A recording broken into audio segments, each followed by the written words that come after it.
Conclusion pour le livre. Comme je vous ai dit, il y a des chapitres qui devraient donner la réalité des faits passés, qui sont historiques dans le monde. Mais on voit que Fabrizio, le journaliste qui écrit le livre, n'a rien vérifié de ce que rapporte son agent de la CIA.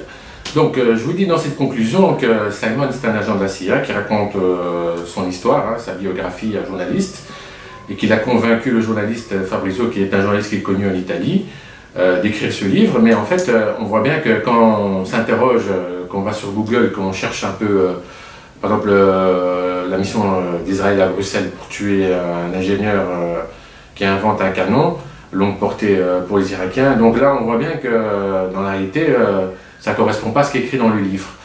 Et donc, la dernière mission, le code source, le code de Poutine dans le livre, là aussi, j'ai des doutes, j'ai beaucoup de doutes parce que je vérifie, je recoupe les informations si je peux sur Internet.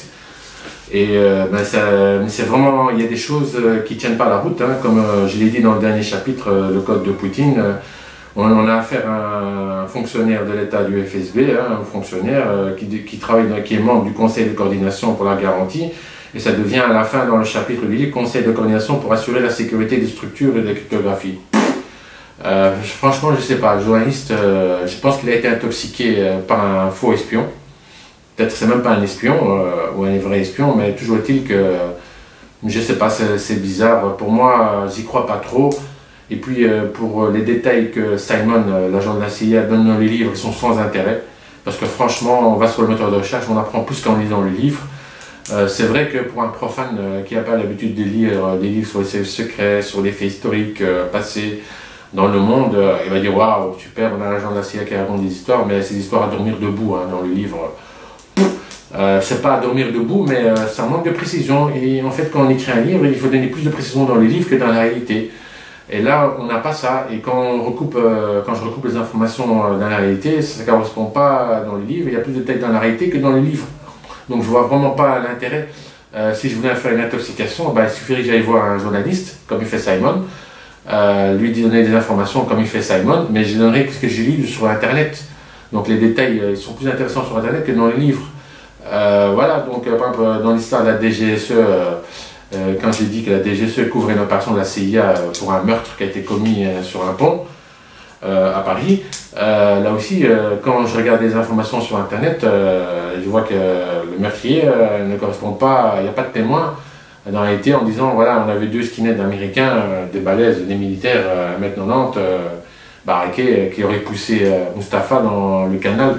Mais là aussi, on n'a rien du tout dans le livre, quoi. Donc, pour moi, c'est un sujet à caution, ce livre. Et franchement, pour quelqu'un qui est analyste dans l'enseignement ou quelqu'un qui lit des livres comme moi sur la tablette ou cacher des livres en vrai, ça n'a aucun intérêt. C'est bien raconté pour le profane, c'est bien romancé, mais moi, mon instinct me dit de me méfier de Simon parce que Simon, voilà, maintenant je suppose qu'il doit avoir la 60-70, puisque il était jeune.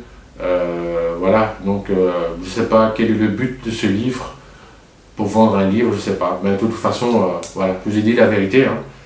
Pour moi, ça va jeter aux oubliettes. La chose que j'ai appris, c'est les moyens de communication qu'il utilisait. Comme je l'ai dit, ils vont sur Internet. Dans la réalité, c'est qu'il y a une recherche booléenne dans un moteur de recherche. Cette recherche booléenne donne l'adresse d'un site. Dans le livre, il connaît l'adresse du site.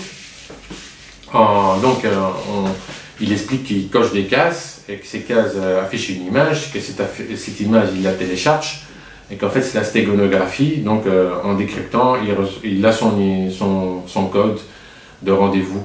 Et donc voilà, ça c'est vrai, c'est le moyen de communication de la CIA, c'est comme ça. Et voilà quoi, mais pardon. Bien pour raconter une histoire à dormir debout, mais pour la réalité j'y crois pas. Pour moi, c'est pas un agent de la CIA. S'il voulait vraiment être un agent de la CIA, il aurait donné des détails qu'on ne connaissait pas dans la réalité sur Internet, quoi, dans les livres, dans les journaux, en lisant les histoires qu'il raconte, on aurait pu avoir vraiment quelque chose, quoi. Mais là, on n'a rien du tout. Voilà. Donc ça, pour moi, c'est fini, ce livre. Et donc le prochain livre, c'est la DGSE, Trahison à la DGSE. Il est question des ex-espions de la DGSE qui travaillent pour la Chine. Et donc moi j'ai déjà lu le livre et il est bien. Donc je vous invite à regarder la prochaine vidéo. Je parlerai juste du chapitre et de deux espions, du colonel et de l'autre, là, le sous-fifre, qui ont trahi la DGSE pour la CIA pour de l'argent. Voilà, je vous dis à bientôt et merci de m'avoir écouté. Ciao.